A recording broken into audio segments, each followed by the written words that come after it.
ಮದುವೆಯ ಸಂಭ್ರಮ ಮರೆಯಾಗುವ ಮುನ್ನವೇ ಆ ಮನೆಯಲ್ಲಿ ಮರಣ ಮೃದಂಗ ಕೇಳಿಸಿದೆ. ಗಂಡನ ಮನೆಗೆ ಹೊರಟಿದ್ದ ನವವಧು ಸ್ಮಶಾನ ಸೇರಿದ್ದಾಳೆ. ನಿಂತಿದ್ದ ಆಟೋ ಮೇಲೆ ಮೃತ್ಯುವಿನಂತೆ ಎರಗಿದ ಟ್ರಕ್ 4 ಪ್ರಾಣವನ್ನೇ ಹೊತ್ತೊಯ್ದಿದೆ. ಈ ಮನಕಲಕುವ ಘಟನೆ ನಡೆದಿದ್ದು ಎಲ್ಲಿ ನೋಡಿ.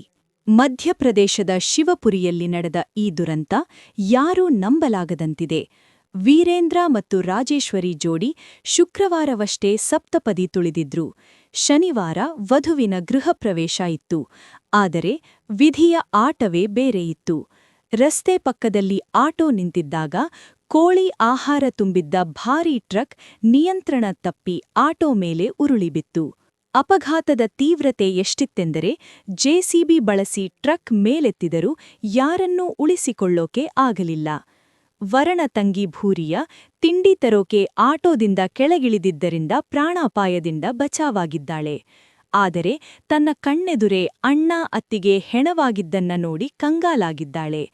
ಅದೇ ದಿನ ಆಕೆಯ ನಿಶ್ಚಿತಾರ್ಥ ಕೂಡ ಇತ್ತು.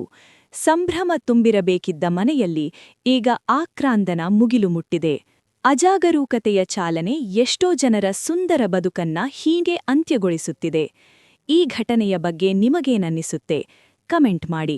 ಪ್ರಮುಖ ಸುದ್ದಿಗಳಿಗೆ ನಮ್ಮ ಚಾನೆಲ್ ಸಬ್ಸ್ಕ್ರೈಬ್ ಮಾಡಿ. ಧನ್ಯವಾದ.